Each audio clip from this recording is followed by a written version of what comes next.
కీర్తనల గ్రంథము 37వ కీర్తన 28వ వచనం. ఏలయనగా యెహోవా న్యాయమును ప్రేమించువాడు, ఆయన తన భక్తులను విడువడు, వారెన్నటికీ కాపాడబడుదురు. గాని భక్తిహీనుల సంతానము నిర్మూలమగును.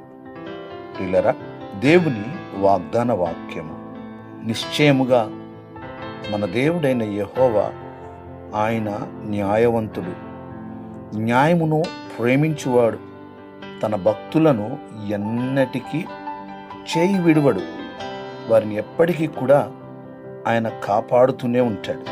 అయితే ఎవరైతే భక్తిహీనులుగా ఉన్నారో వారు నిర్మూలమవుతారు. మనలను ఆయన ఎన్నడూ కూడా నిర్మూలము కానీయడు. ప్రార్థన. సకలాశీర్వాదములకు కారణభూతుడా మా దేవా, మీకు వందనాలు, స్తోత్రాలు. నీ వాగ్దాన వాక్యమును బట్టి వందనాలు. నీవు న్యాయవంతుడవు, న్యాయమును ప్రేమించువాడవయ్యా, మీకు వందనాలు, స్తోత్రాలు. నేను నమ్మిన బిడ్డలను ఎన్నడూ కూడా విడిచే దేవుడవు కాదు. మమ్మల్ని ఎన్నటికీ కూడా కాపాడుతున్నందుకు వందనాలు, స్తోత్రాలు. ఈ వాగ్దాన వాక్యం విని ప్రార్థనలు ఏకీభవించిన ప్రతి ఒక్కరిని మీరు దీవించండి అయ్యా. మీ హస్తము తోడుగా ఉంచండి, మీ కృపాక్షములను అనుగ్రహించండి. ఈ దినమంతా మీ సన్నిధి తోడుగా ఉంచండి. మీరే మహిమ పొందండి. యేసయ్య నామములో ప్రార్థిస్తున్నాము తండ్రి, ఆమేన్.